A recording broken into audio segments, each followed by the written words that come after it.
defense, that's why we got them. I mean, Buchanan lost 2 of their 32 deputies in one shooting incident and had 2 others injured. And they had no way to recover wounded folks in the middle of a shootout. That's why we got it. But when you start turning them into tanks and using them more offensively, police just tend to get carried away, I don't mean all of them, but some of them, with the outcomes. And they don't necessarily, in my view, consider that how they go about doing their job, like the SWAT team getting the optometrist. I mean, that's really what I'm aiming at. That's an example. It isn't really so much the equipment as the attitude. Yes. I mean, you can do this at a lot of different levels, and I think there's a very useful and constructive debate going on about that. And I think standards, it makes sense within Virginia for us to set up standards for that. We really can't. At the state level, right? At the state level. Yeah, I mean, that's what we control. So, would I like to see them at the federal level? Yes. Would I like to see the Obama administration coming up with them? No. You know, you can roll over Tea Party headquarters with a bulldozer, but you have to knock on the door with a little 9-year-old girl at the Environmental Defense Fund.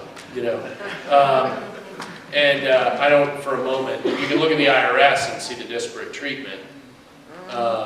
So, you know, I hate to design systems with particular people in mind. Rather, the system should be fair and appropriate and meet the standards that we've all set, no matter who's there. And I just don't think they'll put standards like that in place. They never have. They never have. Yes, sir. So what's the process? Let's assume that this passes the General Assembly. Do we vote on this? Or? Yes. The process is, if it goes through the General Assembly this year, then you need an intervening election, which we're going to have in 2015, November of this year. And then it needs to pass again post-election. And then if it does that, it goes on the ballot in 2016. Okay. And ultimately, amendments to the Constitution are decided by the people of Virginia, which is, in my view, as it ought to be. Yes, sir. I'm wondering if this is going to address this particular situation. I know there's legislation pending right now on which to address this issue, but currently, if I have a concealed permit holder and I want to drive across the People's Republic of Maryland, or through D.C., or even through D.C., which is obviously one of the avenues you would consider taking, the Virginia State Police will share that information that I am a CDL holder with their colleagues across the border. And it's no difficulty at all for them to recognize that I am a Virginia license plate. Without any real provocation, they can search the vehicle and find, looking for a handgun that they consider illegal. Yeah, I actually think we've had so many challenges with so many states getting reciprocation for our concealed carry permit. I actually think it'd be very worthy consideration to statutorily block the state police from sharing our CDL list. I'm sorry, not CDL, the concealed carry permit list with any states that we don't have reciprocation with. BCDL was working on that right now. Right, that legislation is being considered right now. I just wondered if, I mean, I consider that kind of a privacy issue. Yeah. The fact that I carry a weapon, perhaps, concealed, and I'm authorized. What also, in my view, one of the things I'm doing right now, I have 2 law firms. One of them is a Second Amendment firm where we deal with these issues. And in my view, one of the things I've learned as we've done this Second Amendment effort for a year is that we expected most of our clients to come from the more pro-gun areas, and in fact, it's the opposite. Most of our clients have come from the anti-gun areas because they're worried about overzealous pressure on law-abiding gun owners. And, okay, so make that Arlington County. Well, you cross to the People's Republic of Maryland and it's a whole state, you know. And I worry about the safety concern not from the officer not knowing that a law-abiding citizen is carrying. I'm worried because they think they're all bad people because they're carrying. Right. That they come with that attitude, and that is very dangerous. That is very dangerous. That's asking for trouble. Do you think, though, that the fact that I have a permit to carry concealed is protected under this? The fact that you have it, well, I mean, it's obviously information that's available at the courthouse, and they share it with the law enforcement activities yeah. across the Commonwealth. And I understand that. Yeah, we got a FOIA block for that years ago. So it isn't publicly available. It's available to law enforcement, but it isn't publicly available in the way it used to be. So I'm not sure if I'm completely answering your question. But, let me jump over and then I'll come back to it. Yeah. Talk about law enforcement and all the training they have to do, and then we talk about Ryan Frederick and the no-knock warrants. Where do we go to learn to protect ourselves from our government? Because you're Tea outlining. party, honey, you go to a tea party. No bias there. If I hear my door bust down in the middle of the night, I just woke up, my brain hasn't even fully booted up yet, and I'm spitting buckshot down the stairway before I even realize it's the cops. Now, a lot of us here are interested in speaking our mind about our government, and I think we all feel a little bit vulnerable when we do that they wield a lot of power that they can direct our way. Yes. Yes, which is why we need things like this. It's to put, so that when they come through that door, this puts more of the onus on them to have gone before a judge to get through your door. That doesn't mean it'd be knock or no knock, but that there'll be a filter, and that filter is a judge.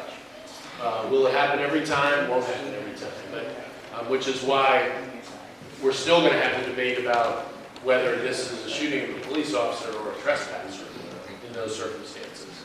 And that's going to rise. That's going to happen. Yes, ma'am. Quiet little lady in the I front. know. Yeah, right. Little me. So my question is, okay, so we like this, we want it, we want to support it. Where is it now? What legislators are supporting it? Who do we need to call? Because I'm gathering that's what we need to do. Yeah. So, Most immediately, you need to call legislators, senators on the Senate Courts Committee. Ideally tomorrow, because they're going to consider and vote on this on Wednesday.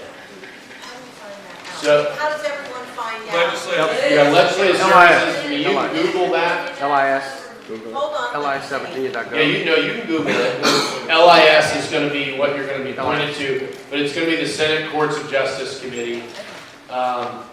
There was a day I could rattle off a lot of these folks, but They changed the website anyway. Diana? yes. You So, just put we- the bill in, it will take you to the sponsor. Yeah, it'll take you to the sponsor, and it'll also tell you where it is. And you want to use SJ 302 as opposed to 578. 578 died in a Republican subcommittee this morning, Privileges and Election. David Ramadan is the chairman, and he never brought it up for a vote or discussion. Wow. And interestingly, David is from Loudoun, and I believe represents probably the most libertarian district in Virginia, and it didn't even come up for a vote. David Ramadan.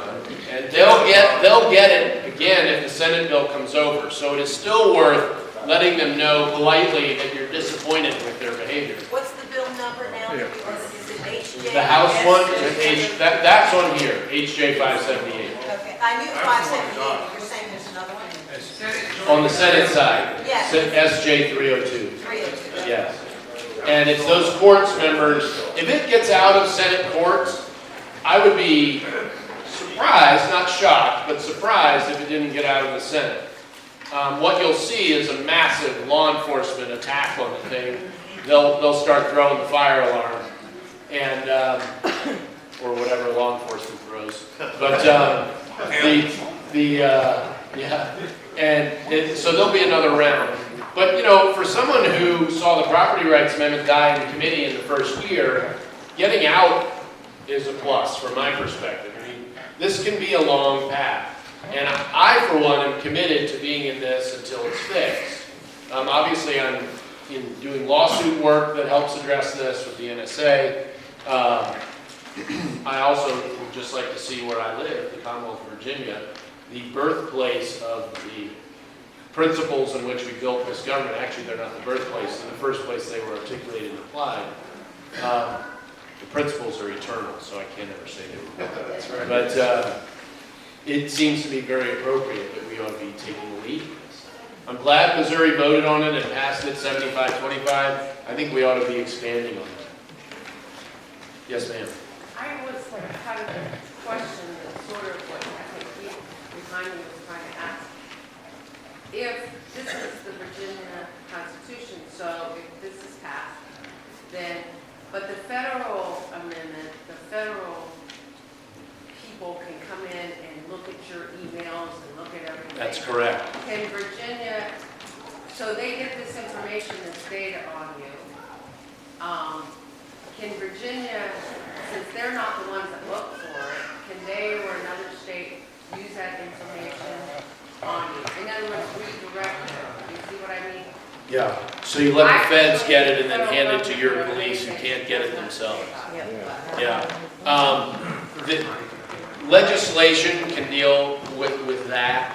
The problem even with legislation is if the feds have information and they don't say how they got it, you don't know whether it would qualify under Virginia standards So or therefore, not. can it be used? Well, the short answer is it can, absent both knowledge of how it was obtained and a Virginia statute saying if it fails that standard, that it can't be used.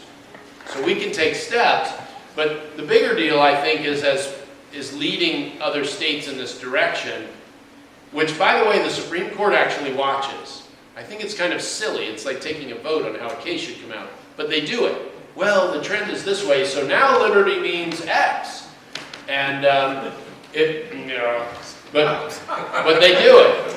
And so if enough states go in this direction, the Sotomayor Alito interpretation of the application of the Fourth Amendment is strengthened, at least in its likelihood of succeeding, to protect some of this under the Fourth Amendment, which is ideally where we'd like to go. Robert? About a year or so ago, it came to light that a lot of our localities, our law enforcement agencies, were capturing information on all of us. Yes. Telephones, etc. Now, the city of Virginia Beach, at least Chief Severa, who was personally invited to this tonight, he said, no, they're not going to do it. But aren't there a lot of other localities in the Tidewater area that are still doing this, probably without the citizens' knowledge? Yeah, there are 5 of them. And interestingly, on my drive over here, the last phone call I had was with the ACLU. When you're right, you're right, And when privacy means, well, privacy, I have a lot of overlapping agreement with them. When it means other things, we part ways.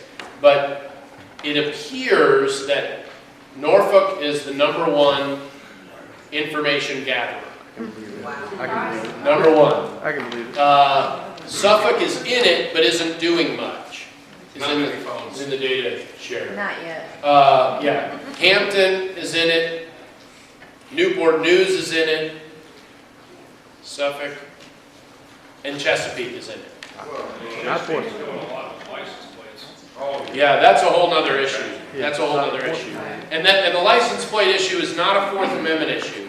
That's a Virginia statutory issue. Because remember, when you go out on the road, you share your license plate with the whole world. When you do that, you don't have any Fourth Amendment protection. But we have set up a statute in Virginia that says if there isn't an active criminal investigation, law enforcement can't keep that information. Some AG said something about that sometime. But this situation here, Robert, if they're getting, part of it appears to me, when they use a legitimate warrant, get telephone information, they're sticking it in this database. So the only issue there is, I think most of us have probably thought about those warrants, legitimate warrants, for that telephone information as related to that investigation. Not something that would be kept in perpetuity. Right. Especially when it's determined you never did anything wrong.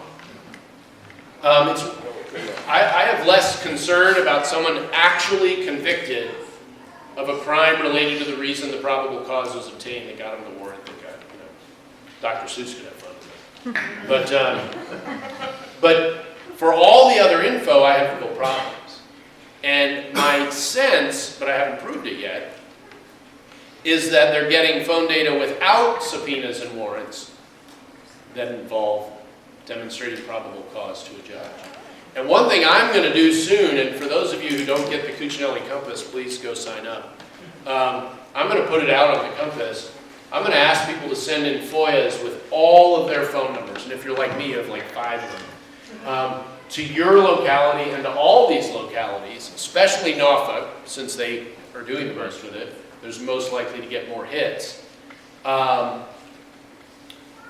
tell you if you're in their database, if any of your phone numbers are in their database. Oh, they're gonna hate you. And when I find one who's willing to be a plaintiff, then we'll have our own Virginia NSA case.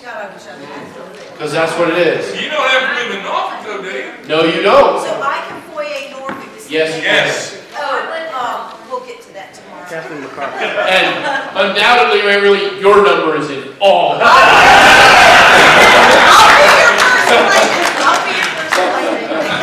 But that situation, Robert, would be directly analogous to the NSA situation. Yes, ma'am. Well, I live in Norfolk, and I'm a Tea Party person, and I will do it for you.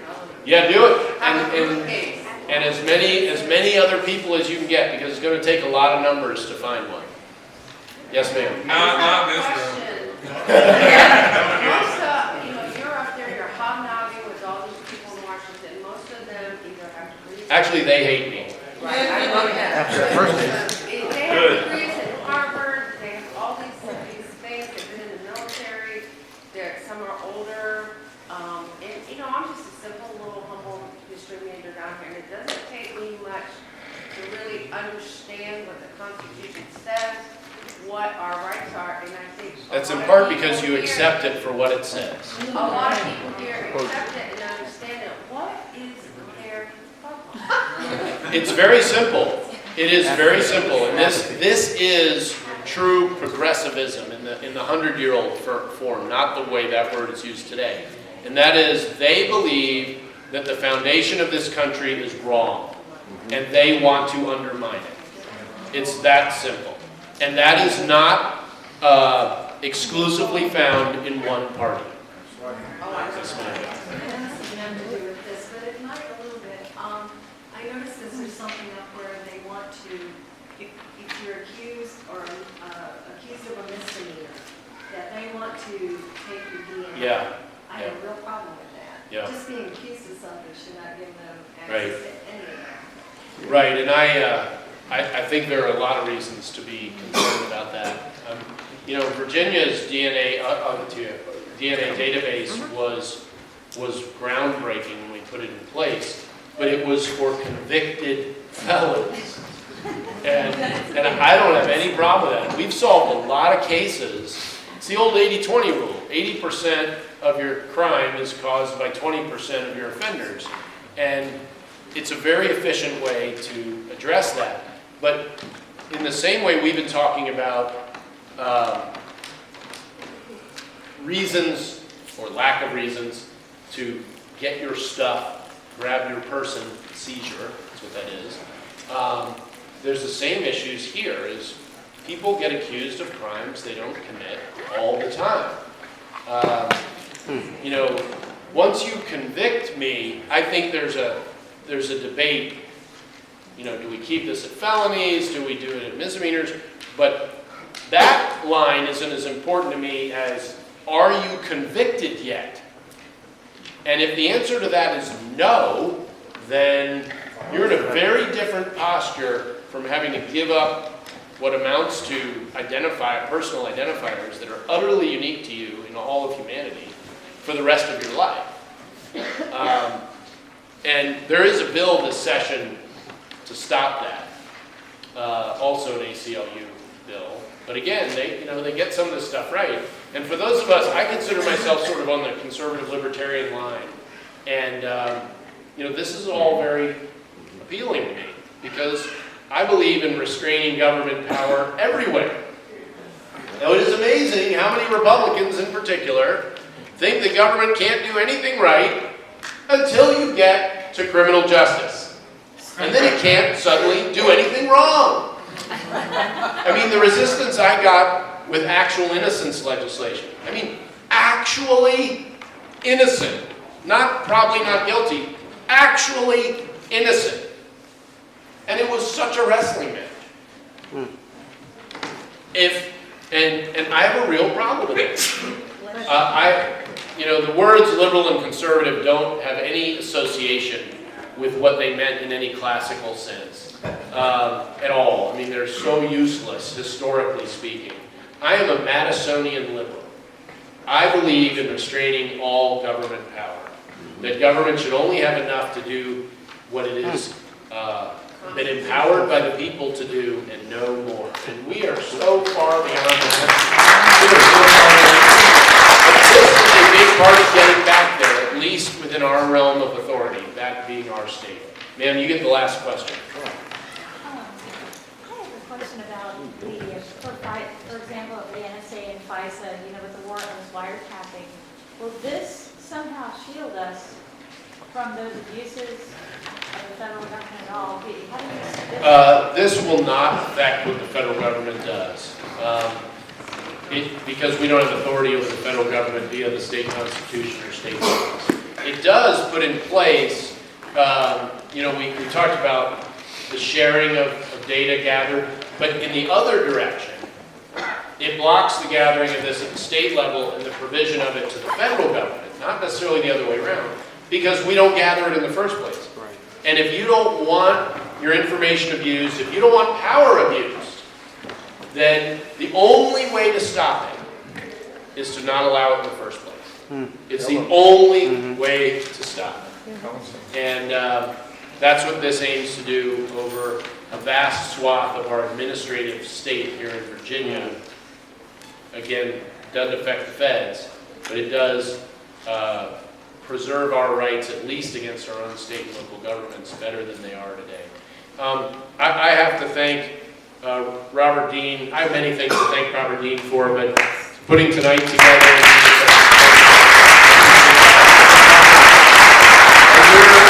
Your all-star council.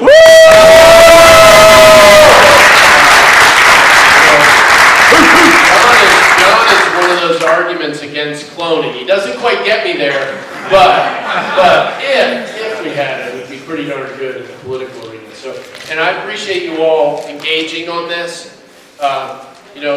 It is, I'll promise you as a former state senator, it doesn't take a whole lot of contact to make an impact, especially when what everybody says is different.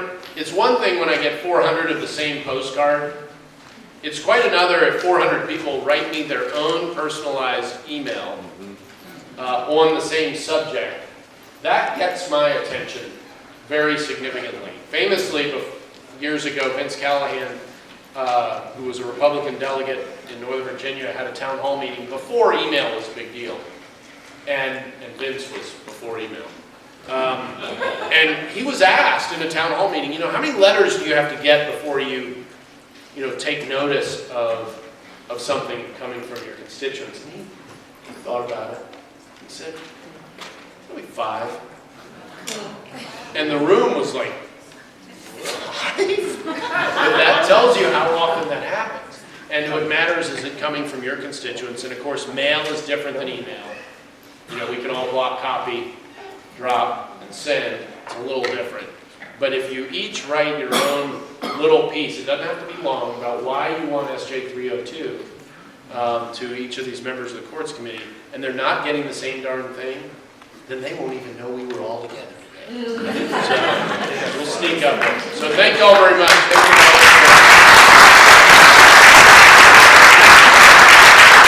Well, before we go, let's take the Iowa straw poll in Virginia Beach.